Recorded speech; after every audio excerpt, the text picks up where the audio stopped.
because if there's ever a time you feel like you may have made it in your career, like that was probably the time. And so I found out about the audition like on a Wednesday, Thursday in New York, but the audition was in LA.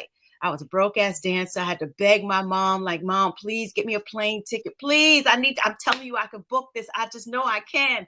And thank God I had a parent who really, like, even till this day, she's scratching her head, like, how did this happen? But who supported like my dreams. And she was able to get me a ticket. And there was a bunch of us. There had to be about 15 to 20 of us New York dancers who found out at the last minute and were able to get to LA. And even though we had had a relationship with Fatima, who choreographed, she couldn't make any promises because the director obviously has the last say.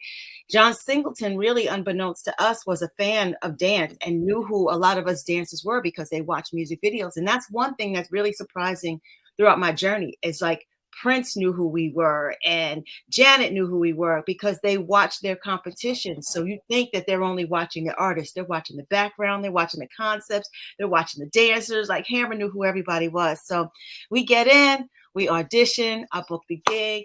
We're in rehearsals for like 2 weeks, but we don't get to see Michael until like the day or two before we're actually supposed to go to set to shoot. And when Michael comes in, his Remember the Time don't look like our Remember the Time. Our shit was killed. It was like, yay. Michael was like, hey, ha, hey, ha.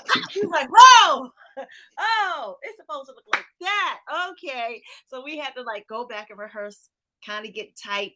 And then the next day it was on and pop and we get to set. And this is like the first time, you get to Universal Studios and the big gates and everything. And you know that they're not going to escort you off. Like your name is actually on the dressing room door and you have clothes with your name on it. And you're not there for like a tour around the lot. And it was surreal because Iman had all her supermodels there. Magic had all his NBA people there. John had all his film and TV people there. Janet came by and other musical artists. So it was like a who's. And I swear even if we had a camera then, and we had the little disposable ones, but if we'd had like social media and stuff, then it would have been like a who's who of who.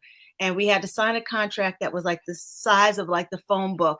Don't Michael, don't ask many questions or whatever. But what tends to happen is artists always want to hang out with the dancers. We're the cool kids because we're usually in the corner, just like you see the MCs battle rap and the dancers in the corner, freestyling, battling, working on new stuff. And that's where everybody kind of wants to hang out. It says we don't want anything from them. We just want to do what we do.